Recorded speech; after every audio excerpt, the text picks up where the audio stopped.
Gracias a ustedes por estar acá. Básicamente les vamos a hacer un formato donde cada uno de nosotros va a hacer una pequeña exposición cortita de cuál es nuestra posición respecto al tema, principalmente de la verdad, ¿no es cierto?, y las noticias falsas y la desinformación, digamos, en las redes sociales y en Internet en general. Y la idea es dar un poquito la perspectiva tecnológica desde el lado de Bárbara y mío, que trabajamos en el área de ciencia de la computación, y del lado un poco legal, social, ¿no es cierto?, del lado de Lorena. Para contarles cortito nomás quiénes somos.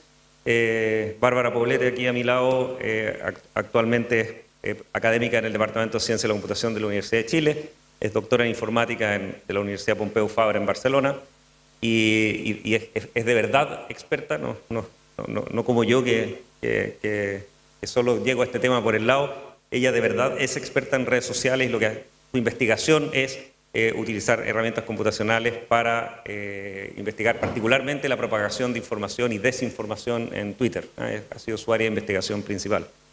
Y por el otro lado, Lorena es abogada con un magíster en informática y derecho, ha sido consejera del Instituto Chileno de Derecho y Tecnología, profesora del Departamento de Derecho Procesal de la Universidad de Chile, y es un honor tenerla acá, digamos, además en los muy viejos tiempos, cuando uno buscaba un abogado que pudiera hablar algo con respecto al tema de informática y computación. Lorena fue la primera que apareció ahí, así que es algo así como una pionera del derecho informático en Chile, ¿no? Así que tiene una larga experiencia en esto. Y yo, que me toca moderar el panel, en realidad estoy aquí más bien porque he sido profesor por más de 30 años en la Universidad de Chile, y soy algo así como siempre digo que es algo así como un vestigio histórico del Internet chileno. Me sacan del museo cuando ocurren estos temas, porque me tocó estar ahí en los momentos en que estábamos conectando los cables y enchufando los computadores a Internet en los fines de los 80, comienzos de los 90. Y por lo tanto me ha tocado mirar un poco por muchos años la evolución de las tecnologías y las redes, y creo que por eso estoy acá, digamos, por viejito. La idea entonces es partir con una presentación de cada uno.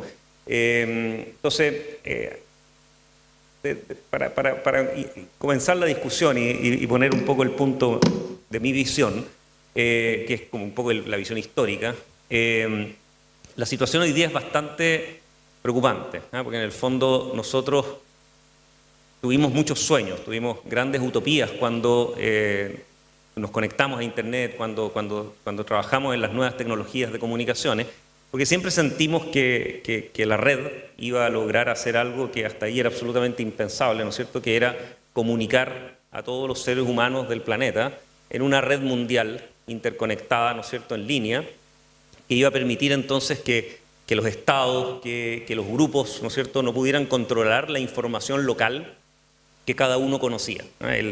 Los años 70, los años 80, ¿no es cierto?, eran estos años donde lo normal era que un país controlaba totalmente los medios de comunicación, y los habitantes de ese país vivían la realidad que ese país había decidido vivir. ¿Se acuerdan ustedes, en la época de la guerra de las Malvinas, Argentina creyó que iba ganando esa guerra, ¿no es cierto?, mientras todo el resto del mundo sabía que la iba perdiendo. En el fondo la información que cada uno recibía dependía de dónde uno vivía. Entonces veíamos Internet como que de ahí para adelante eso iba a ser imposible. O sea, nuestro gobierno iba a poder hacer lo que quisiera en el control de la información, pero nosotros íbamos a poder ir a los medios del mundo, ¿no es cierto?, a los ciudadanos, a la gente que estaba viendo las cosas, y íbamos a obtener la información real, ¿ya? Y por lo tanto la falsedad, digamos, de alguna forma no iba a ser más factible, y la información no iba a poder ser manipulada, ¿no? Y hemos visto durante los últimos años, ya hace algún tiempo, un caso que a mí me tenía muy deprimido antes, que es el caso de China particularmente, donde ellos fueron capaces de armar una Internet y un desarrollo tecnológico del país en un mundo en que ellos controlan absolutamente la información que sus ciudadanos ven. En China ustedes no tienen acceso a Facebook, no tienen acceso a YouTube, no tienen acceso a ninguna de las redes sociales clásicas, porque ellos consideran que esas no son controlables, y lo que hacen es que reimplementan ese mismo tipo de redes en China, en chino, y controladas por el Estado, ¿no es cierto? Y el resto del Internet dan acceso filtrado, digamos, a las cosas que ellos consideran que no son dañinas, entre comillas. Y eso era muy triste, digamos, porque mostraba que nuestro sueño había sido falso, ¿no es cierto? O sea, la información podía controlarse y un Estado poderoso podía manejar el Internet a su manera. Sin embargo, era un caso muy aislado, hay que tener un poder enorme, hay que tener una capacidad que muy pocos países tienen de hacer algo así. Por ejemplo, si Chile quisiera hacer algo así, probablemente no sería capaz de proveer, digamos, la infraestructura y la capacidad tecnológica y de control absoluto para que eso ocurra, ¿no? Y los últimos pocos años, los últimos 3 años, nos han traído una realidad que es aún más atroz, si ustedes quieren, más horrible tal vez, me asusta más, digamos, en el sentido que es la versión contraria, es la versión de decir, mira, tenemos una red abierta, una red donde todos pueden participar, le damos acceso a toda la ciudadanía y lo que hacemos es contaminar la información que ahí hay para igual manipular a la gente y a la opinión pública como nosotros queremos. Nosotros somos, digamos, poderes fácticos que estamos usando esta red, creamos entonces personas falsas, ¿no es cierto?, inyectamos noticias falsas, complicamos la discusión y ahora nadie sabe qué es verdad y qué es mentira, y de alguna forma están usando la misma fuerza de la red que creamos, ¿no es cierto?, soñando en esta idea, para destruirla, ¿ya? Y eso es de alguna forma el tema de hoy, digamos, y la idea de la discusión es, ok, ¿qué hacemos con eso? ¿Por qué está ocurriendo? ¿Cuáles son las herramientas tecnológicas en torno a ello? ¿Cuáles son las consecuencias legales de esto? Y una pequeña discusión de, ok, ¿qué podemos hacer? ¿Qué puede hacer el planeta? ¿Qué puede hacer la gente que cree que hay una sola verdad para recuperar de alguna forma ese sueño, ese concepto y evitar que esto nos destruya, ¿no? Esa es mi posición. Bárbara, dale. Hola. Bueno, yo voy a hablar desde el punto de vista de la tecnología más que nada, más que plantear una postura con respecto a esto, voy a hablar de cuál es el problema, qué es lo que está pasando. Entonces, tenemos el tema de las redes sociales, que básicamente lo que ocurre es que cambian cómo funciona, cómo nosotros nos relacionamos con la web. Anterior a eso, éramos usuarios pasivos que navegamos páginas así, haciendo clic de una en otra, y luego surgen las plataformas sociales como Facebook, como Twitter, como Instagram, bastante después, que lo que logran es que todos nosotros nos volvamos generadores de contenido. O sea, tenemos estos dispositivos que son súper poderosos así, y estamos conectados a Internet, entonces podemos ir caminando por la calle y ocurre un accidente, sacarle una foto, subirla y somos periodistas, ¿cierto? Generamos nuestro propio contenido que no está editado, nadie está certificando la calidad, pero a la vez es un volumen explosivo. Ahora la web es el repositorio más gigante de datos multimedia que existe y que se haya visto nunca. Y todo eso porque todas las personas estamos encargadas de estar subiendo contenido constantemente. Entonces esto es bastante interesante y beneficioso porque de cierta manera trae como una especie de democratización un poco de las noticias. O sea, ahora yo para una noticia no estoy necesariamente cautiva de los medios tradicionales de información, sino que puedo recibir información de distintas personas. Cuando ocurre un movimiento social, yo puedo recibir información de los actores mismos que están publicando sus redes sociales, de testigos. De hecho, nosotros tenemos una aplicación que se llama Galean, que lo que hace es que está en galean.cl, va recolectando las noticias que van ocurriendo, los titulares, pero solo a través de las opiniones de las personas que publican en las redes sociales. Entonces, se vuelve como una especie de nuestro registro histórico. Además de permitirnos conectarnos con otras personas y conversar con... Ahora nuestra red social ya no se remite solamente a los amigos o a la gente del trabajo, sino que también puede ser personas en otros países con las cuales interactuamos todos los días. Todo eso puede pasar, entonces eso lo facilitan las redes sociales. Acá yo hablo de 3 temas, un poco las noticias falsas, lo que es la desinformación, a veces omitir información, y también incluyo dentro de esto el acoso, o sea, el cyberbullying, el online harassment, porque creo que son todos como distintas aristas del mismo tema, que consiste en manipular información.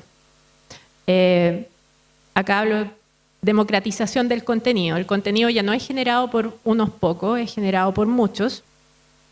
¿Y qué pasa? Entramos como en una nueva era donde tenemos como esta nueva forma de hacer propaganda, que es una propaganda sumamente eficiente que puede llegar a muchas personas. Yo encontré esta noticia que dice: usuarios falsos creados en Rusia difundieron información falsa sobre vacunas en redes sociales en Estados Unidos. Se vio que las mismas cuentas que postearon noticias falsas durante las elecciones en Estados Unidos, cuando eligieron a Trump, eran cuentas que también estaban generando información acerca de información antivacunas, con un gran volumen. O sea, se encontró que estas cuentas estaban generando cientos de mensajes al respecto. Entonces, ¿qué es lo que pasa? Ocurre que quizás en nuestra vida real, en el mundo físico, uno tiene una cierta opinión, que es la opinión de: mira, sí, no son tan polémicas las vacunas, pero tú te metes luego en la red social y te encuentras con que hay una polémica gigante. Entonces el objetivo básicamente es generar polarización, que existan puntos de vista muy extremos, a favor, en contra, pero radicalizados, que fue lo mismo que ocurrió en las elecciones de Estados Unidos. Se vio que estas cuentas también publicaban información a favor y en contra, pero en grandes volúmenes y muy como radicalizados. Entonces tiene todo esto detrás una agenda política que tiene que ver bastante con generar erosionar un poco la credibilidad de las instituciones en estudios médicos, en diferentes cosas. ¿Qué es lo que pasa? Acá hay un dibujo de un grafo, que es más o menos cómo se van estructurando ahí atrás. Ahí, acá. Cómo se van estructurando estas redes que son las que publican noticias falsas. ¿Y qué es lo que se hace? Se crean muchas cuentas artificiales, se les llama bots, pero puede haber una persona por detrás que generan cientos de cuentas que están hablando sobre algún tema. Este tema puede ser una noticia falsa, por ejemplo. Yo vi incluso algunas para las elecciones de Estados Unidos que era que Hillary Clinton hacía rituales satánicos, cosas así, como que se inventa una noticia que es muy sensacionalista y luego esto la republican muchas cuentas creadas artificialmente. Entonces la idea es generar una sensación de que hay muchas personas reales hablando de esto y preocupadas de estos temas, y todo esto se puede detectar utilizando métodos computacionales porque tiene una estructura muy singular. No se comportan como nos comportamos los humanos normalmente. Entonces se hacen herramientas así de detección. Se ha hecho para las elecciones. Hay un fenómeno que se llama astroturfing, que es para manipular las elecciones. Se generan cuentas a favor y en contra de distintos candidatos. Entonces genera un ambiente de: a mí me gusta mucha gente a favor de alguien o mucha gente en contra. Y tengo unos colegas de la Universidad de Indiana que ellos hicieron una herramienta que se llama Truthy, que era para detectar las cuentas que estaban haciendo este tipo de publicidad, y ellos publicaron los resultados de quiénes eran los candidatos que estaban recurriendo a estas cuentas falsas y bueno, les hicieron una persecución política, les cerraron las cuentas de la universidad. Entonces es difícil también publicar los hallazgos sobre esto porque muchas veces involucran a personas importantes. Eso también ocurre. Otra cosa que quería comentar es esta, se hizo un estudio acerca de las noticias falsas que circularon en las elecciones, que fueron puestas ahí por los llamados troles rusos, y se vio que hay ciertos lados de ciertos segmentos políticos que son más susceptibles a republicar este tipo de información. Entonces, se vio que los conservadores en Estados Unidos eran 30 veces más probable que republicaran noticias falsas versus los liberales, en el fondo, los demócratas. Y eso era porque se generaron noticias falsas para los dos lados, pero las que más se propagaron fueron las de los conservadores porque básicamente las creían o tenían intenciones de propagarlas muy rápidamente, quizás sin hacer algún tipo de análisis. Ese tipo de fenómenos apareció. ¿Qué cosas veo yo que ocurren acá desde el punto de vista informático? Es que hay un desorden informativo, o sea, uno no tiene control sobre quién está generando esta información, no tenemos una manera de analizarlo que sea muy fácil. Se llama información no estructurada, que es información que generamos los humanos en lenguaje natural. Entonces, para las máquinas no es tan fácil entenderlo como para procesar estos volúmenes gigantes de datos de manera automática. También se pierde un poco la confianza en los medios tradicionales de comunicación, entonces hay un porcentaje muy grande de personas que está adquiriendo todas sus noticias a partir de sus redes sociales. Entonces esto también se vuelve un problema porque esas son fuentes que no están verificadas. De hecho, hemos visto a veces periodistas que han reportado cosas que han leído en redes sociales y que han resultado ser falsas, ¿cierto? Entonces trasciende. Se amplifica la fragmentación social, ocurre algo que se llama el filter bubble, el filtro burbuja, en que nuestras redes sociales nos muestran las cosas que nos gustan, entonces solo vemos cosas que nos gustan, entonces creemos que todo el mundo piensa igual que nosotros, tienen las mismas tendencias políticas que nosotros y no nos exponemos a diversidad. Solo nos exponemos a más cosas, como que solo reafirmamos nuestros valores, nuestras opiniones, sin estar expuestos a distintas cosas, y eso tiene que ver con los algoritmos que se crean de personalización. Otro problema tiene que ver con una dificultad para desarrollar conversaciones sanas en Internet. Eso tiene que ver con el acoso. Hay mucho lenguaje de odio online, que es un fenómeno que hemos estudiado recientemente, y son pocos usuarios, muchas veces que generan miles de mensajes de odio. Entonces ahí tú también puedes empezar a sospechar una actividad organizada en ese sentido, que se podría trabajar.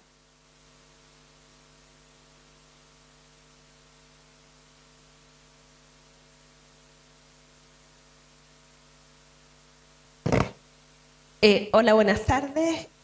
A ver, les voy a agregar. Vamos a hacer un pequeño ajuste técnico. Y estamos. Ya. Como yo soy abogado, los voy a llevar al banquillo, las noticias falsas, ¿ya? Y vamos a hacer como que yo soy el juez. Pero primero ustedes van a ser el jurado. Les voy a preguntar, ¿cuántos de ustedes ven noticias en Facebook o en Twitter?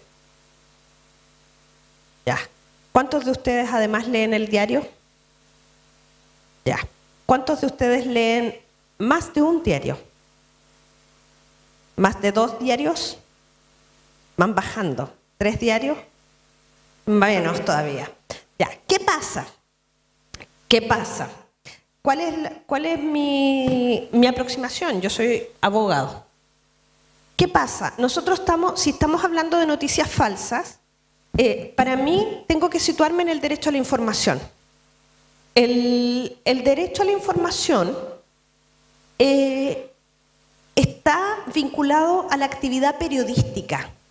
El periodista es un profesional que ha estudiado o que se ha desarrollado en el ámbito periodístico y ejerce el periodismo y está sujeto a un código de ética periodística. Y por esas razones tiene 3 libertades que están allá arriba. Busca hechos. ¿Se acuerdan ustedes los que tienen mi edad más o menos? Cuando decía tú. La verdad está en los hechos. ¿Se acuerdan? Busca hechos. Luego de eso construye la noticia. Interpreta los hechos y luego de eso decide si los publica o no. Tiene 3 libertades. Pero, ¿qué pasa? Esa libertad no la tiene porque sí, sino porque hay otro sujeto, todos nosotros, que tiene un derecho, que es el derecho a ser informado de manera veraz y oportuna. ¿Ok? Ese es el equilibrio. Noticias falsas existen desde la época de las cavernas. Piensen ustedes que hoy día se discute si acaso Ramsés II tenía realmente el cronista o era el mismo el que se escribía las glorias. Imagínense, en aquellos años, ¿no? ¿Para qué decir más adelante? La libertad de información, el derecho a la información surge como un equilibrio frente al poder del que detenta el medio para poder difundir y manipular a la opinión pública. Cuando se establece la libertad de información en los tratados de derechos humanos, se establece de forma tal que no puede haber, imagínense ustedes qué arcaico, no puede haber limitaciones en el acceso al papel periódico.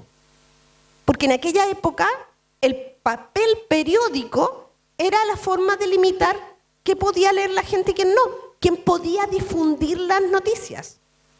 Entonces, hoy día en realidad lo que cambió es que el medio cambió. que ahora cualquiera tiene acceso al medio y puede mandarlo. Pero desde mi punto de vista, no todo es información. ¿Ya? Hay una responsabilidad periodística además. Si un periodista difunde una noticia falsa, se sujeta a un código de ética, hay un derecho de retracto y hay un derecho además de poder decir que esa información era falsa. ¿Ya? Cuando hablamos de desinformación, entonces, hablamos de un fenómeno antiguo que ocurre desde los inicios de la sociedad. Y por tanto, la definición tradicional que dice que es una información deliberadamente falsa, incompleta, errónea, diseñada para engañar y desorientar, para manipular, ya sea la opinión pública, a la autoridad gubernamental, incluso a los medios de comunicación, el periodismo ciudadano. Este periodismo ciudadano, el que toma un hecho parcial, se lo manda al medio, el medio engancha y lo toma como noticia y lo sube, ¿no? También, fíjense ustedes que dentro de los estudios de guerra filosóficos del siglo I a.C., hay estrategias de guerra ligadas a la desinformación. Hagámosle creer al enemigo que somos muchos, cuando en realidad somos pocos y cobardes. ¿Ah? Pero la estrategia de ganar puede estar ahí. ¿Se fijan? Entonces, ¿qué pasa? Hay una finalidad que es voy a hablar aquí un poquito como idiota, como abogado. Manipular maliciosamente a un tercero. ¿Ya? Para una finalidad directa, ¿cierto? Que es manipular al gobierno, manipular los hechos, etc. Y una indirecta que es un resultado. Lo que yo quiero es un resultado. Entonces, hay múltiples hipótesis que simplemente están ahí para que los tengan, pero yo puedo crear derechamente una información falsa. Puedo descontextualizarla. Hay un caso concreto que fue juzgado, que es el del no juzgado, sino analizado, el del maldito bulo. Búsquenlo porque es bien interesante, que se refiere al referendo catalán de independentista. Y hubo un grupo de activistas que se llaman Maldito Bulo que revisaron todas las noticias que habían y se dieron cuenta que los independentistas generaban más noticias falsas que los no independentistas, ¿cierto?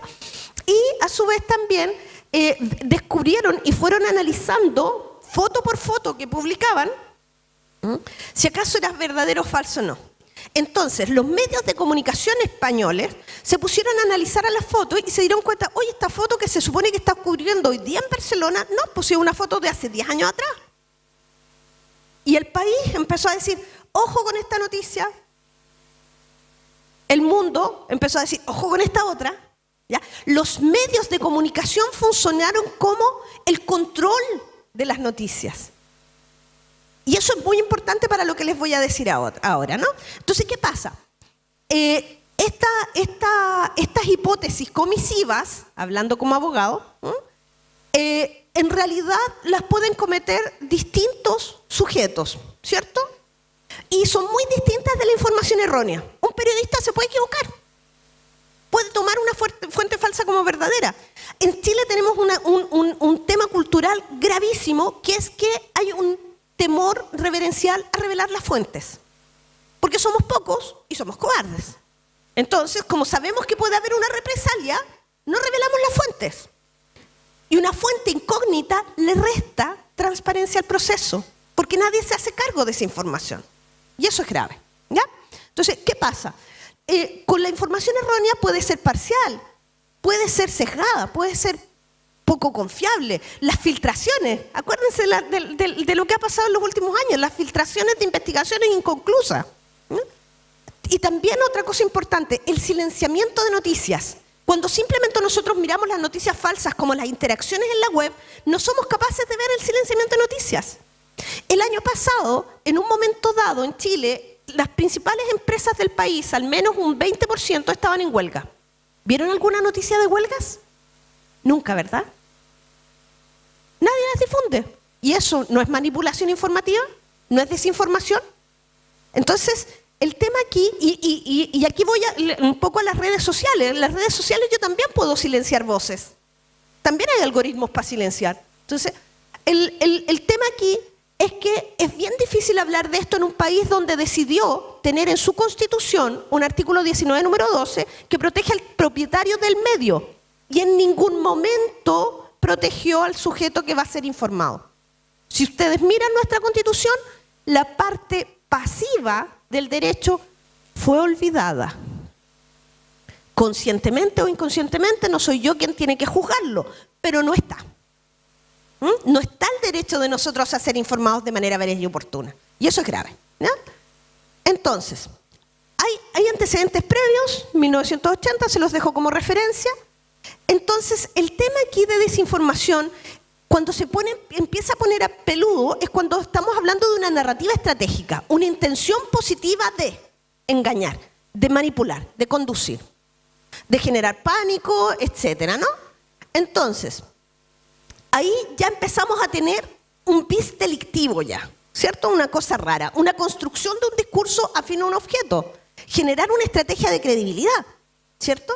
Y la identificación de amplificadores, lo que nos decía Bárbara, hay ciertos sujetos que son víctimas directas que son manipulables y porque me conocen psicológicamente saben que yo voy a creer y voy a retransmitir, ¿cierto? Entonces hay una víctima directa que es el que amplifica y una víctima indirecta que es la sociedad toda, ¿no?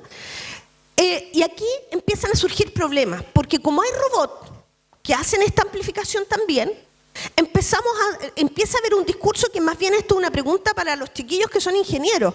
¿Qué pasa con las personas automatizadas que empiezan a generar? Porque si es un periodista, si es un Estado, si es una compañía que está generando estas noticias falsas para los efectos de una finalidad específica, me queda claro. Pero cuando hay un sujeto que es un robot, porque los europeos están hablando de darle personalidad jurídica a los robots y a los algoritmos, entonces la cosa se me pone pelúa, ¿no? Y, por tanto, esas propuestas de futuro es la que yo les quiero pedir que estemos todos muy pendientes.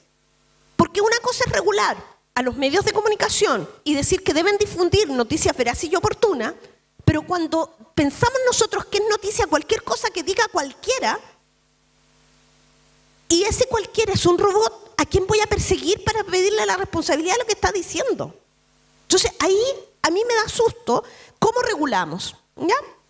Y en ese sentido, hay algunos proyectos que están trabajando, que se los dejo ahí para que vean, y, por cierto, esto de acá me da terror. Cuando las máquinas empiezan a aprender superficial y profundo, ¿ya? Y empiezan a independizarse de sus creadores, desde mi punto de vista, jurídicamente, el padre nunca puede deshacerse de su hijo. Si yo creo un software que es capaz de aprender e independizarse y empezar a generar daño, voy a seguir siendo responsable de él hasta el fin de los días. Y por tanto, los creadores deben tener presente esto. Y tienen que crearlos con esa conciencia ética, porque al final del día el equilibrio jurídico se basa en que alguien responda. Eso nomás.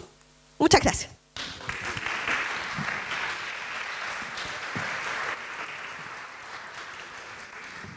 Ok, muchas gracias. Bárbara, para partir contigo, más tecnológico. ¿Se puede crear una tecnología que uno lo defienda de esto, una especie de detector de mentiras en la red, así, que las eliminara antes que la gente las viera? Porque si no el daño ya está hecho, ¿no es cierto? Si lo hacen muy tarde, da un poco lo mismo, es como los desmentidos en los diarios, ¿no es cierto? O sea, la noticia primera plana ya causó su efecto, digamos. ¿Uno podría hacer algún sistema que como que tratara de filtrar estas cosas antes de que aparecieran? Sí.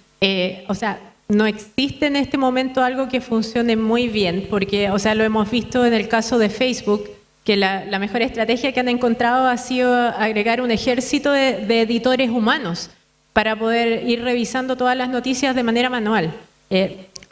Somos muchos investigadores que estamos trabajando ahora en tratar de detectar automáticamente noticias falsas, pero el problema es súper complejo porque tiene que ver con ir chequeando hechos, o sea, con el fact-checking.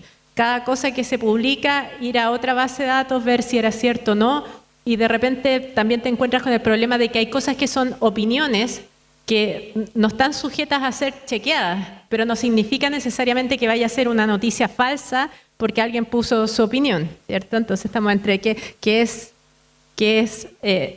qué cosas tú puedes hacer el juicio de esto es verdadero o falso y en cuáles no corresponde hacerlo. Nosotros trabajamos hace muchos años haciendo para el terremoto del 2010, lo que hicimos fue un sistema que encontraba rumores que estaban siendo propagados en las redes sociales, porque en el terremoto ocurrieron como bastantes rumores que resultaron ser falsos, como que había saqueos en ciertas partes de la ciudad de Santiago, distintas cosas que contribuyeron al caos general que había, porque no existían otras fuentes de información en ese momento. Twitter fue como de las redes más robustas que hubo en ese entonces toda la información salía de ahí y hubo personas que se aprovecharon de eso para sembrar el caos, ya no sé, por diversión, no sé el objetivo, o a veces alguien escuchaba algo y sin verificarlo lo ponía.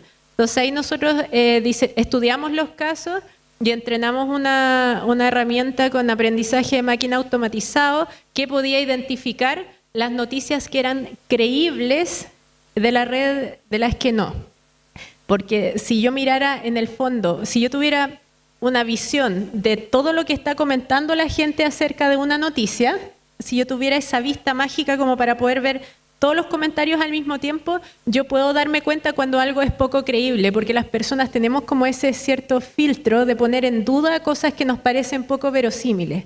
El problema es que no tenemos esa vista, entonces va a haber personas que van a mirar la noticia, van a entrar en pánico y la van a seguir propagando igual. Entonces lo que hacía nuestro algoritmo era tomar todos los mensajes, sacar ciertas características para ver si es que era creíble por toda la red o no, y eso como que la achuntaba bastante a si resultó ser cierta en el mundo real.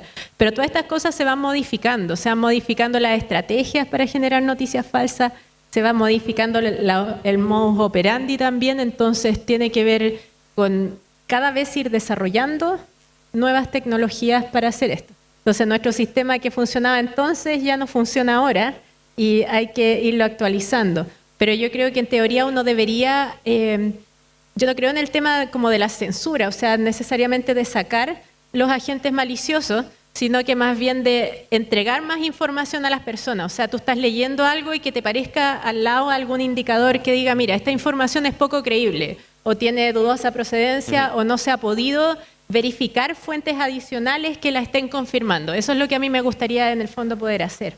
Sería como en el navegador web o en el mail, ¿no es cierto? Cuando dice este mail tiene una procedencia dudosa, chequee bien su origen. Se lo muestra igual, pero de alguna forma viene marcado de que claro, es como muy parecido a otras cosas que hemos identificado como sospechosas. Ese sería el ideal, pero hasta ahora la tecnología no funciona bien. Y Lorena, en el lado legal de lo que tú contabas. Efectivamente, ahí el riesgo mayor es el tema de la censura previa, porque la información es sin censura previa, esa es la garantía. Entonces, la verdad es que jurídicamente yo pienso que esto hay que combinarlo con un sistema de medios más robusto y más confiable, porque todo esto surge porque la gente no le cree a los medios. Sin embargo, la gente no le cree a los medios porque no hay pluralismo informativo garantizado. Aquí en Chile tenemos dos grupos, ¿cierto?, principalmente, que son los que ven los hechos, generan las noticias y las difunden.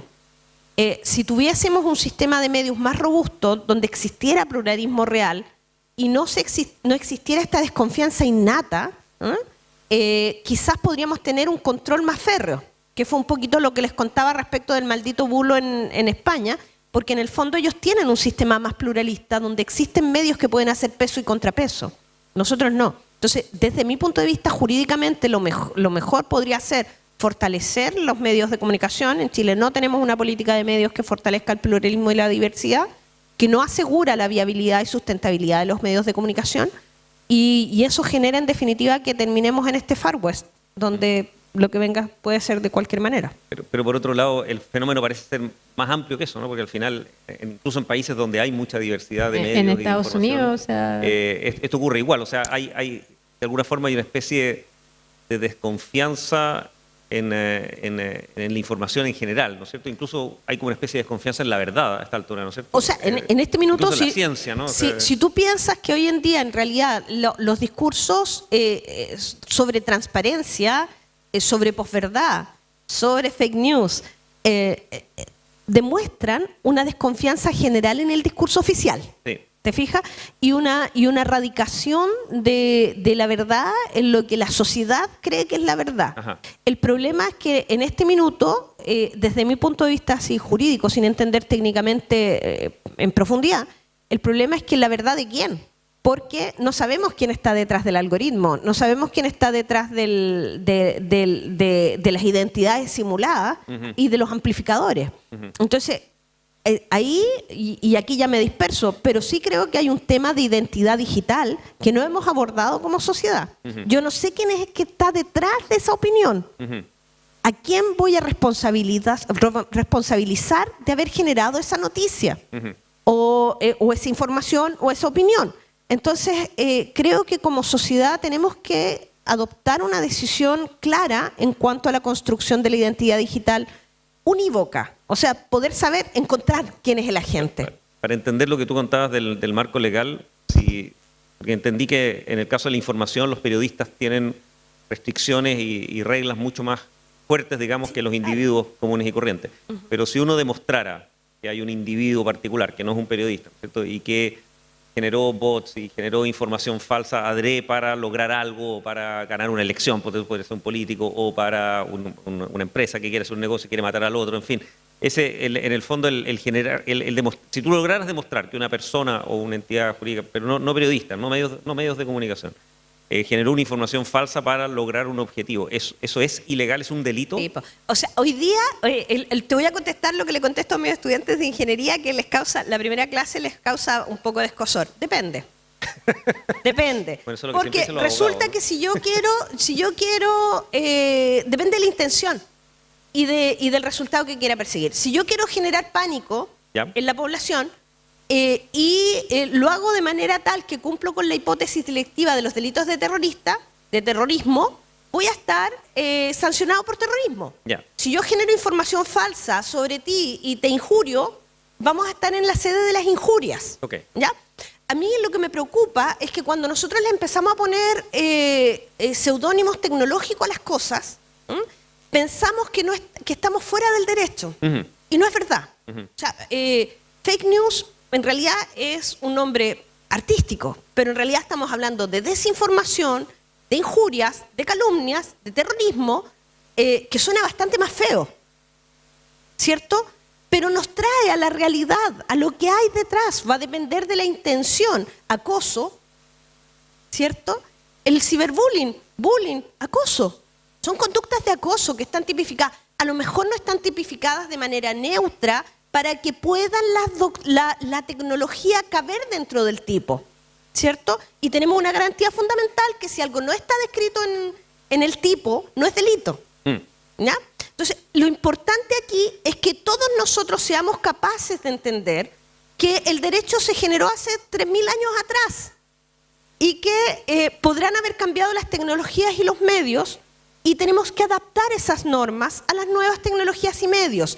Pero si pretendemos en el fondo generar como cosas nuevas, cada vez que aparece una cosa nueva, generamos una desconfianza general y una inseguridad jurídica general pensando que esto está en tierra de nadie. Y no es verdad. Lo que pasa con el derecho al olvido. El derecho al olvido también es un nombre artístico, pero la verdad es que estamos frente a hipótesis de olvido que existen desde la prescripción, desde las inmunidades, o sea, hay instituciones de olvido. ¿Ya? En esto lo mismo. En cuanto al generar información falsa y difundirla y propagarla, va a depender de la intención y el objetivo y vamos a tener que ver si acaso tenemos un encuadre legal en donde poder ponerlo. ¿Y qué pasa cuando esto es...? Porque todos estos servicios se contratan afuera, en el extranjero. O sea, ¿qué pasa en esos casos? O sea, en el caso de los trolls rusos que influencian la elección de Estados Unidos, el principal responsable ahí viene a ser como la agencia de Internet rusa que depende del gobierno. O sea, como sospechoso en el fondo. A ver, pero te lo voy a responder así. Si yo contrato a un sicario ruso para que venga a matar al Jo, a Chile. Gracias. Me estoy encalillando. El hecho de que la gente sea ruso no cambia. ¿Qué va a dificultar? El encontrarlo, ¿ya? El perseguirlo, el traerlo y juzgarlo. Va a haber una dificultad probatoria, va a haber una dificultad de otra índole. ¿Cuál es el desafío en realidad? Es que todos los países tengamos legislaciones equivalentes de forma tal de poder perseguir esto y que existan mecanismos eficaces de cooperación internacional y de y de persecución internacional, porque el problema aquí es que las pruebas desaparecen, que el sujeto no sabemos quién es, que se pagan con Bitcoin. Todos estos delitos a pedido, que es crímenes, ¿ustedes conocen el software como servicio? SAS, esto es crimen como servicio. Así funciona. Entonces, y se paga con Bitcoin, no trazable. Entonces tenemos un problema de persecución y de comprensión y de diálogo. A mí me encantan estos paneles en donde hablamos ingenieros con abogados, porque normalmente no hablamos, nos peleamos por un puente. Una cosa atroz. Ya no nos podemos pelear en todo caso, nos lo prohibieron, pero bueno. Entonces, pero hablar entre nosotros y comprender las realidades es fundamental, porque el mundo que se viene está acá, está en las redes. Bárbara, no sé si le puedes dar, estaba pensando en la persona normal que está sentada aquí en el público, que consume noticias, que consume redes. Todos somos normales. Algunos más normales que otros. Ustedes son más normales que yo.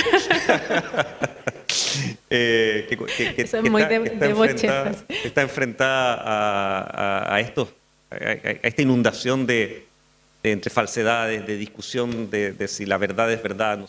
Esta discusión si la verdad es subjetiva, si yo tengo derecho a tener mi verdad o si en realidad la verdad es absoluta. En fin, si uno cree en la verdad, uno cree en la ciencia, uno cree en la evidencia científica, en fin, uno es un escéptico de corazón. ¿Cómo uno se defiende en este mundo, ¿no? ¿Cómo uno discrimina? Porque finalmente hay tanta inundación que incluso buscando hoy día, o sea, buscar en Google, en la web simplemente, ya no es tan fácil como era antes el distinguir, ¿okay? ¿Qué cosas de estas son válidas o no? ¿Okay? ¿Cómo la gente común se defiende de la mentira, digamos? Es difícil. ¿Cómo lo haces tú? O sea,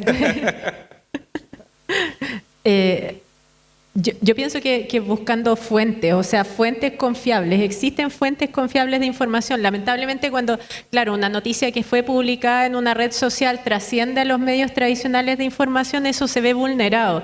Pero, por ejemplo, en temas científicos, o sea, ¿dónde está el artículo científico publicado en una revista de prestigio que dice, no sé, que las vacunas son malas, etcétera? Entonces, esas cosas para mí son como irrebatibles hasta que salga la próxima publicación, claro. Pero en otros temas puede ser mucho más difícil, incluso cuando estábamos recién como formulando el panel, estábamos hablando de si es que había cosas que realmente eran ciertas y cosas que realmente eran falsas, o si todo estaba sujeto a ser una opinión en el fondo. Y lo que yo pienso ahí es que no, o sea, hay cosas que se puede comprobar que son verdaderas y cosas que se puede comprobar que son falsas. Y sobre eso no debería haber ningún tipo de debate, ¿cierto? Claro. Era esa idea de que todos nosotros tenemos derecho a tener nuestra opinión, pero no tenemos derecho a tener nuestros propios datos, ¿no? Los resultados, digamos, los datos, los experimentos son los que tiene todo el mundo, digamos, ¿cierto? Y si yo tengo mis resultados, tengo que convencer al otro de que esos son, y él tiene que poder reproducirlo y tiene que poder lograr los mismos, si no, no existen, ¿no? Están saliendo cursos, o sea, yo he visto cursos en universidades de Estados Unidos que se llama como No Bullshit, se llama el curso, que tiene que ver con enseñarle a los estudiantes universitarios a ser críticos con toda la información que reciben y analizarla antes de creerla o de propagarla, y yo creo que eso se va a tener que volver algo estandarizado en los colegios en el futuro, o sea, tiene que ver con cambiar nuestra capacidad y el lente por el cual vemos la información que estamos recibiendo, porque ya no son las mismas fuentes de antes. Es como aprender a hacer pensamiento crítico y escéptico. Enseñar, ¿cierto? pensamiento y crítico. dudar sí. de todo, digamos. La otra cosa que salió hace poco, un artículo muy interesante donde los seres humanos tendemos a reproducir y a creer más las noticias falsas que las verdaderas, ¿no? O sea, porque la noticia falsa está siempre hecha para que nos guste, es la noticia que nosotros queremos que salga, ¿no es cierto? Sensacionalista, sí, muchas veces. Es la sensacionalista del lado nuestro, ¿no es cierto? Porque cada uno tiene un bando y le gusta esa noticia. Entonces, la noticia falsa está hecha para que yo diga, wow, esto es lo que yo siempre pensé, ¿ah? Y lo que nunca me atreví a decir, y entonces ahora se la envío a todos mis contactos y a todos mis amigos, y cuando sale una noticia verdadera, que en general son mucho más fomes y aburridas, nadie se la manda a nadie, porque no tiene ninguna gracia, ¿no es cierto? Entonces, yo creo que es un mundo donde tenemos que ser mucho más escépticos y mucho más dudosos de lo que estamos viendo, y antes de enviárselo a sus amigos, revisen bien las fuentes. Y lo otro es que pensemos que estamos viviendo todo en burbujas, porque en realidad en las redes nos conocen, saben lo que nos gusta y lo que no, y nos crean noticias para nosotros, especialmente para mí. Entonces, eso es especialmente peligroso. Entonces, por eso yo les preguntaba, ¿cuántos diarios leen?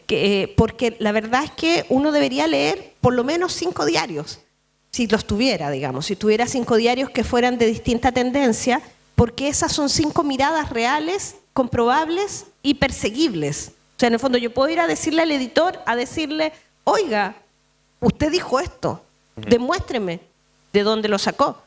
En cambio, en este caso no puede, no hay cómo hacerlo, ¿no? Pero ninguno de nosotros tiene conciencia de la relevancia de que exista una prensa diversa y plural en nuestros medios para que nosotros podamos conocer la verdad. De la misma forma, en las redes sociales también, como que la recomendación es no sean solo amigos de sus amigos, no sigan, porque Twitter es el más clásico de eso, no sigan solo a los que piensan igual que usted. En el fondo eso lo único que hace es convencerlos de que todo el mundo piensa lo mismo. Y entonces dice, y aquí dicen otra cosa, entonces obvio que están coludidos porque estamos todos de acuerdo los de acá, ¿no es cierto? Y la votación no dio lo que yo quería porque todos mis amigos votaron igual. Hay que seguir a gente que piensa totalmente lo contrario de uno, ¿no es cierto? Y eso permite entender que hay una diversidad y que lo malo es que no nos gusta. Lo que pasa es que no es fácil, porque está como súper bien estudiado el fenómeno de la homofilia, en que uno quiere estar con personas que son parecidas y que piensan parecido, y es natural de los seres humanos. Entonces nosotros cuando estudiamos las redes sociales sabemos que si encontramos un grupo de personas que se relacionan mucho van a tener muchas características en común. Probablemente las cosas que consumen, ¿ya? Las películas que ven, un montón de cosas. Nuestros amigos en general se parecen bastante a nosotros en su mayoría. Entonces ese fenómeno es difícil de escapar. Por ejemplo, si ahora yo hiciera un Twitter que no te dejara relacionarte con las personas que son más parecidas a ti, probablemente me quedaría sin público rápidamente. Entonces tendría como que financiarlo el gobierno, no sé, algo como una ONG, no sé. Estás obligado a tener un 20% de gente que no es de tu mismo grupo, ¿eh? Claro, o sea, yo tengo colegas que han investigado eso y la verdad es que como hacerlo funcionar tendrías que... Es bastante complejo. Sí. Es como que hay que forzarse a hacerlo. Sí, y quizás también ser más demandantes con los países, con tu país, en el sentido de que se propicie el pluralismo informativo, que hayan, porque en el fondo crear un diario, crear un medio de comunicación no es fácil porque después hay que sobrevivir.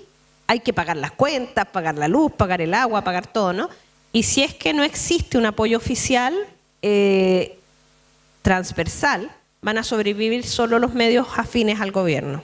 Y eso nuevamente sesga. Lo interesante es que hay incluso un argumento político en lo que tú dices, porque en el fondo lo que trata esto es de tener menos medios de información, de modo de tener más control, ¿no? Exacto. Pero al final lo que logra es tener aún menos, porque lo que la gente hace es que deja de creer en los diarios y se informa por las redes sociales, que son aún más descontroladas. Para eso es mejor tener medios alternativos y plurales, pero serios, ¿no? Efectivamente. Pero eso requiere una acción positiva de parte de los gobiernos de fomentar que existan más medios con independencia y cerrar los ojos de que le tiran piedras, po. Sí, obvio.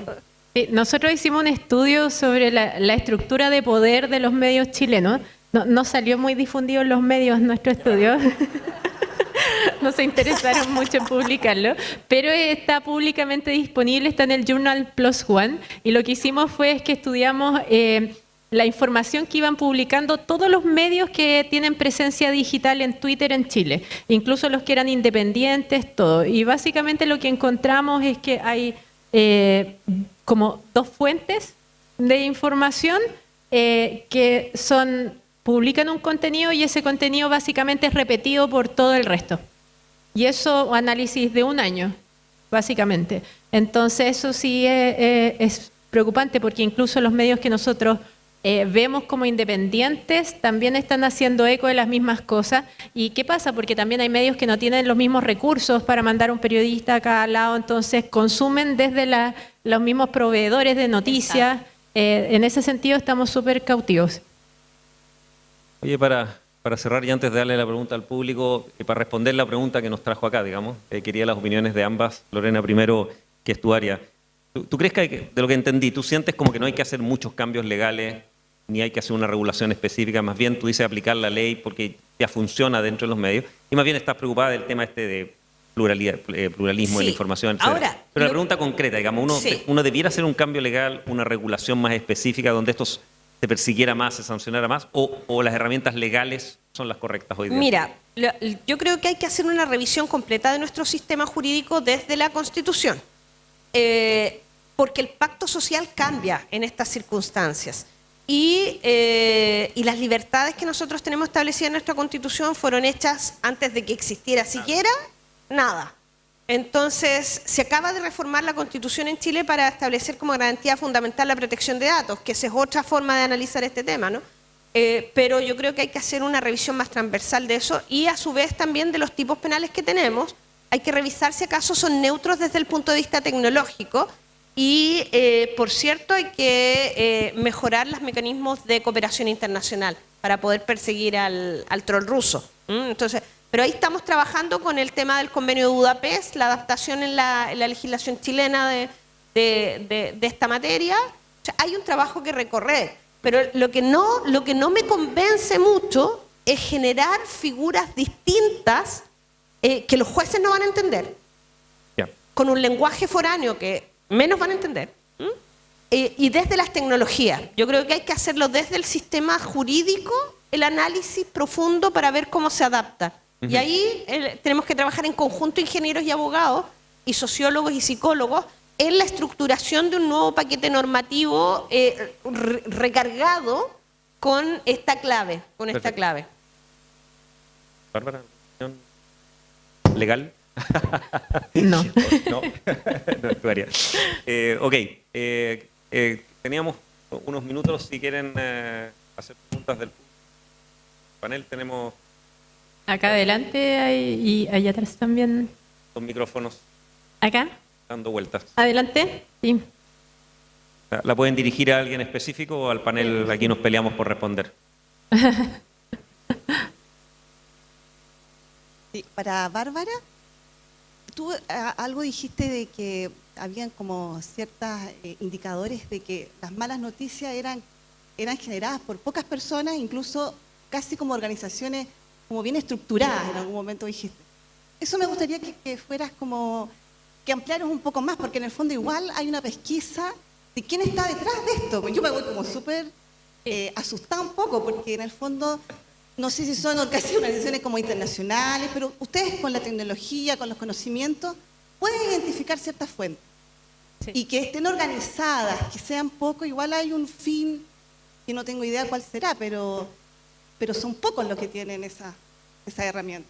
Sí, o sea, claro, yo empecé a estudiar este tema, el tema como del acoso online y noticias falsas. Estoy hace como un año más metida de lleno en eso, porque tenemos un instituto en el cual estamos trabajando en eso, y estábamos tratando de crear una herramienta que identificara lenguaje de odio, ya sea racista, misógino, como que fuera represivo en las redes sociales, y para poder identificar eso de manera automática necesitamos aprender de datos que otras personas han marcado como estos lenguajes de odio, estos misóginos, porque así tú le enseñas a la máquina, le muestras ejemplos y con esos ejemplos trata de clasificar datos nuevos. Esa es la manera en la que aprendes con Machine Learning.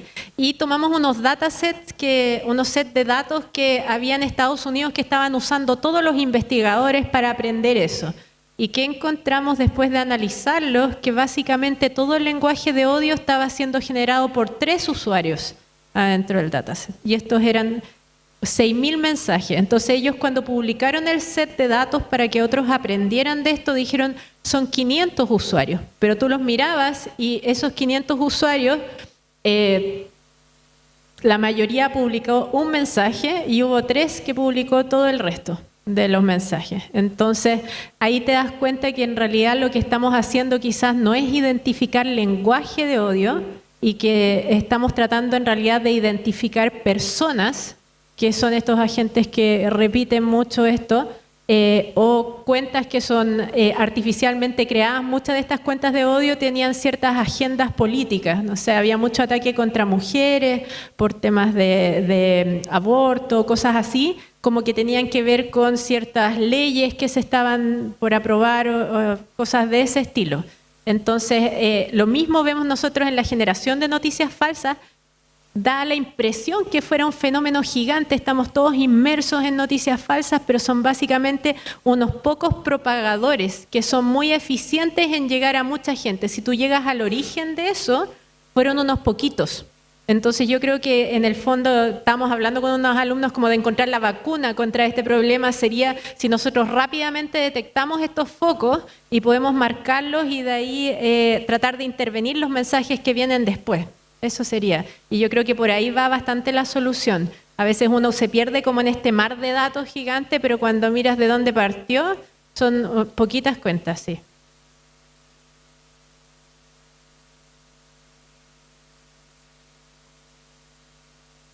Hola, buenas tardes. Al panel, en su totalidad, si pudieran explayar, la verdad igual tengo una reflexión. Alguien mencionaba algo sobre lo que pasaba con el curso que estaba en Estados Unidos, esto contra los bullshitters, digamos. Me acuerdo que el año pasado aquí en Puerto Idea estuvo Fernando Vallespín y habló específicamente sobre la arquitectura del populismo, ¿cierto? Y que habían dos fuerzas aquí, uno que eran los liars, los mentirosos, y el otro eran los bullshitters, que sabiendo que mentían aún así, lo hacían aún peor. Y creo que eso es básicamente idea contra lo que batallamos. Yo soy sociólogo de profesión, por eso la deformación de lo que voy a decir en este momento, pero tiene que ver que yo creo que, por ejemplo, mencionaba y en mi cabeza analizaba que efectivamente un sello de calidad puede ser, para las noticias, puede ser un elemento que pueda servir, ¿cierto? Un elemento, un horizonte normativo respecto al manejo de la información. Pero yo siento que el problema básicamente pasa en función de cuando la información se transa en función de recursos, cuando finalmente la información debiese ser un valor, ¿cierto? Un valor societal. Y creo que por ahí pasa el primer problema, porque buscamos una serie de medidas que no dejan de ser buenas, ¿cierto? Desde el punto de vista tecnológico, pero creo que el cuestionamiento es más epistemológico que otra cosa, es decir, finalmente esto es un recurso o es un valor, tomando en cuenta que uno de los valores importantes que nos vamos a seguir sosteniendo como sociedad. Eso es la primera reflexión y me gustaría someterlo a ustedes. La segunda que tiene que ver también con la reformulación de la ciencia, que hay ingenieros, hay cientistas sociales de distintas áreas, y creo que básicamente en función de que la información es un recurso, es susceptible de transformarse en un capital, en el sentido del capital cultural, capital social, como lo plantea Bourdieu, ¿cierto? Siempre va a haber un grupo de personas que va a querer un manejo, incluso hasta en el nombre de la justicia, como pasó, por ejemplo, en las burguesías diligentes que generaron las primeras revoluciones, ¿cierto? Pero siempre hay una pretensión de que efectivamente yo tengo la solución respecto a... Y ahí también hay un poco de ruido. Creo que es difícil encontrar en la ciencia como está hoy en día, con esta pretensión de validación y ego, muchas veces desesperación. Tampoco veo una ética desde el punto de vista de la ciencia, ¿cierto? Porque hoy día tenemos personas que estuvieron en una misma sala que se dedican a cosas muy distintas. Por ejemplo, uno a propagar tecnologías que hacen que las redes sociales y los medios de información sean cada vez más adictivos.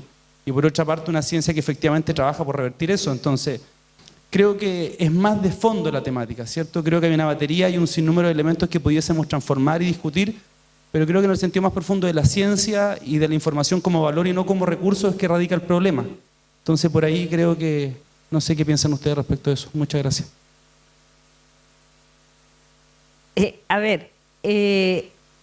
Efectivamente, mira, el hecho de que nuestra Constitución radicara en el propietario del medio toda la libertad y haga una defensa férrea del derecho de propiedad y el derecho de emprender asociado a un bien cultural como es la información, ha generado que nuestro mercado de información sea igual al mercado de las tostadoras.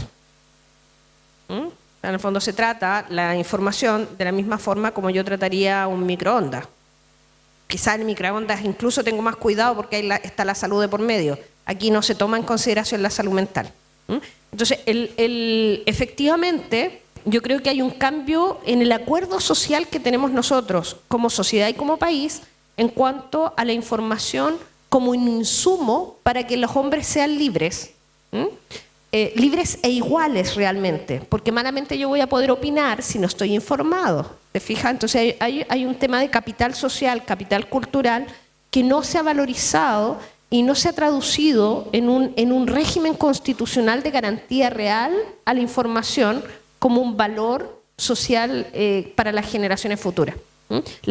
Pero está asociado a a un pensamiento más eficiente de nuestra sociedad. Tenemos que producir más y ser más eficientes, que está ligado a la bajada de las horas de historia, de filosofía, el aumento de las horas de matemática. O sea, hay toda una visión productivista de nuestra sociedad que hace que esto quede totalmente al debe.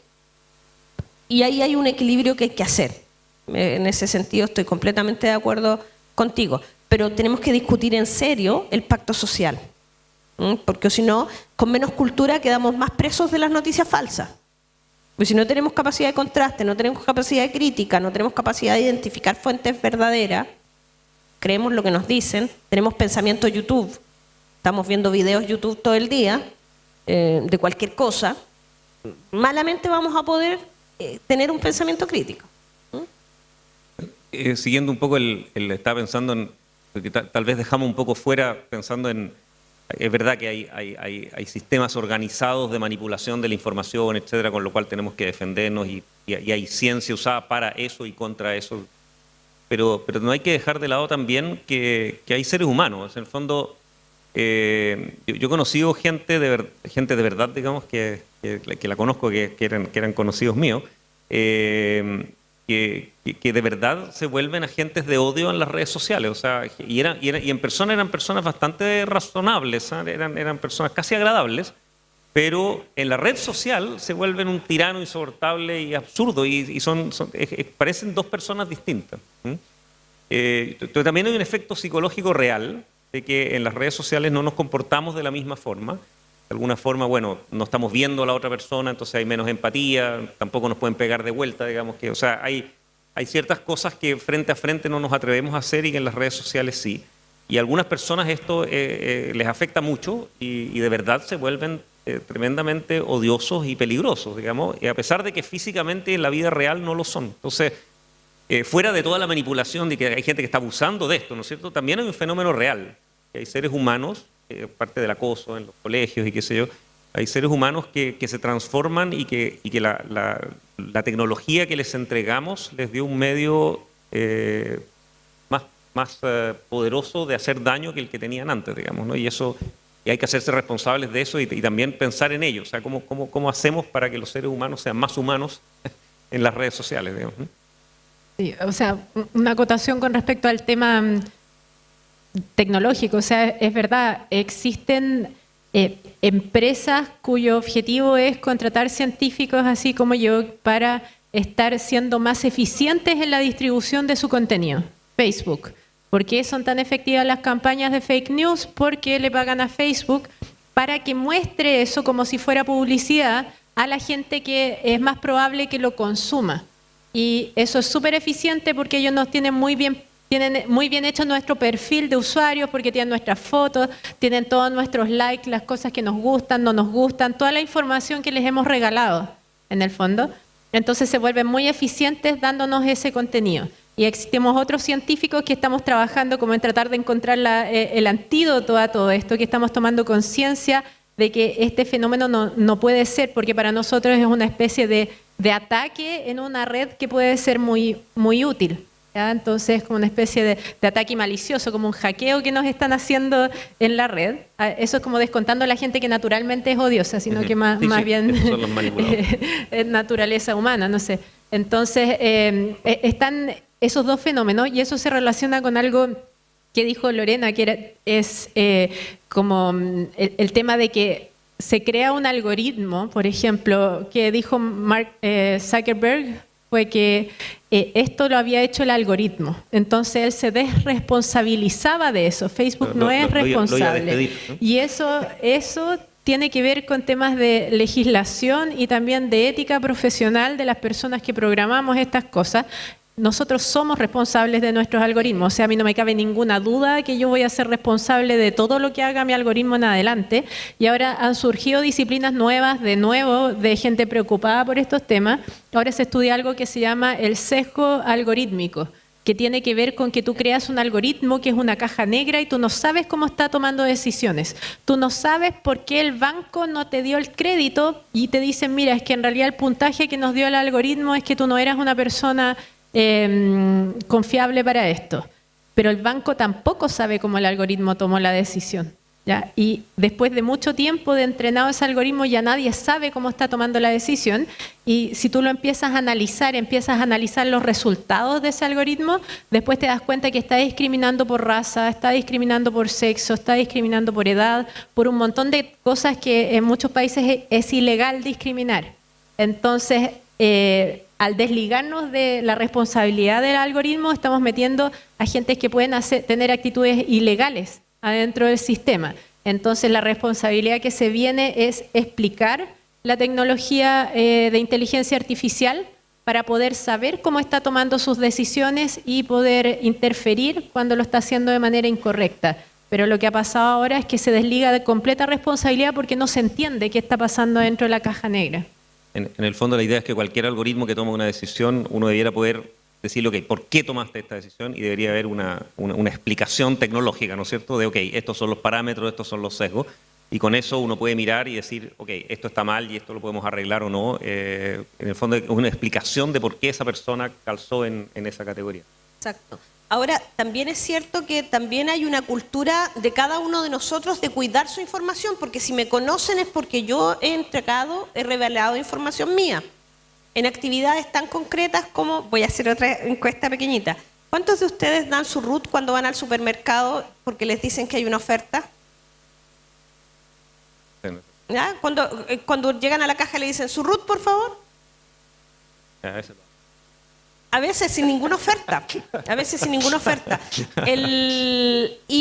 Resulta que todos esos perfiles de comportamiento comercial, todos esos likes que uno da en las páginas, cuando uno entrega una información, va revelando quién es, qué es lo que piensa, qué es lo que cree, y gracias a ese conocimiento es que después me mandan información falsa que probablemente yo creería, porque es más cercano a lo que yo pienso. Entonces, la verdad es que hay un tema de cultura, así como nosotros les enseñamos a los niños a no cruzar la calle en rojo, deberíamos también enseñarles a no entregar información en Internet y no revelarla a cualquiera, ¿se fijan? Entonces, hay un tema de prepararnos todos socialmente para el nuevo futuro. ¿Habían preguntas? Sí, habían preguntas. ¿Pueden, por favor? A quien tú veas. Buenas tardes. Mi nombre es Jardel. Mi pregunta en este debate sobre lo que es verdadero o es falso, Hannah Arendt tiene una citación muy común que dice que el sujeto ideal para el dominio del totalitarismo no es el nazista convencido o el comunista convencido, sino que los sujetos que perdieron la capacidad de diferenciar lo que es verdad y lo que es falso, que es justamente ese debate donde nos encontramos en este momento. Y yo creo que el ejemplo de Brasil ahora es muy emblemático de todo eso que está pasando. Entonces me pregunta, yo creo que sería para Lorena en el sentido de si usted cree que hay un riesgo real para las democracias en la forma como la conocemos hoy día. Gracias.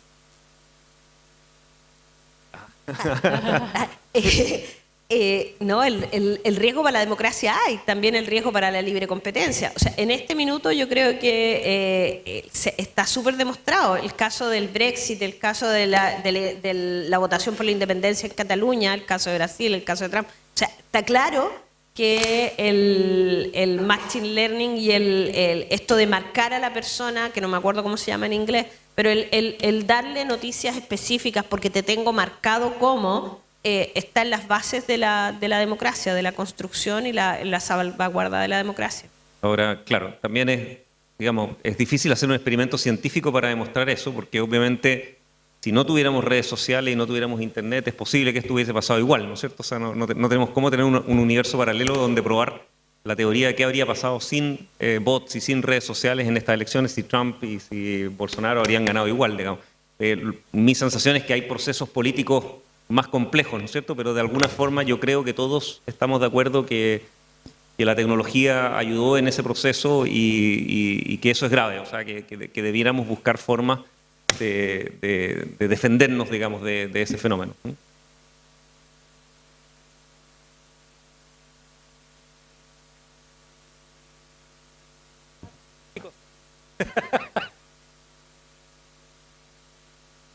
Hola, buenas tardes, muchas gracias. Quizás por deformación profesional, yo veo que aquí hay una discusión donde tiene un rol relevante los ingenieros, los abogados, los sociólogos, y me pregunto dónde están los periodistas profesionales que se forman, a su juicio, que se forman con el objetivo de defender el derecho a la información de los ciudadanos. ¿Dónde los ven ustedes? Pensando que los periodistas no solo se desempeñan en los medios de comunicación, sino que hay un gran número de profesionales formados para esto y que pueden cumplir funciones importantes en otros ámbitos, en otras instituciones, en otros espacios de discusión. Gracias. Bueno, al menos lo que yo puedo decir, yo trabajo en algo que se llama el Instituto Milenio de Fundamentos de los Datos. Entonces nosotros estamos estudiando los datos como una ciencia, es lo que proponemos. Y en este instituto una parte fundamental es la gente de ciencias políticas. Trabajamos con el Departamento de Comunicaciones de la Universidad Católica, con periodistas que son expertos en temas de redes sociales y en comunicación de información, y ellos son los que nos ayudan a nosotros a explicar por qué pasan los fenómenos que estamos estudiando. También con politólogos, diferentes disciplinas. Entonces, de eso hablamos también cuando estábamos haciendo el panel, que de verdad deberíamos haber traído a alguno de ellos, pero no, no lo hicimos. Entonces, existe de esa área un montón de gente que está súper preocupada. Yo también he ido a los USACH a dar charlas, y en general estas charlas se llenan con personas de esas áreas que están trabajando súper activamente en los mismos temas que trabajo yo, pero desde el punto de vista de las ciencias sociales. No sé si respondo. Sí, en nuestro caso también, parte importante de lo que yo les comenté sobre la reforma constitucional está en un paper que escribimos en conjunto con Manuela Gumucio, que es periodista y socióloga de los medios, que fue publicado por Le Monde Diplomatique. O sea, en el fondo también nosotros trabajamos directamente con periodistas y sociólogos de medios, porque hoy en día ninguna disciplina puede trabajar sola para comprender un fenómeno. Bueno, muchas gracias. Nos quedaron algunas preguntas pendientes, aquí nos están echando ya porque dicen que viene otra charla después, así que tenemos que desocupar. Así que muchas gracias a todos por su... Andrés.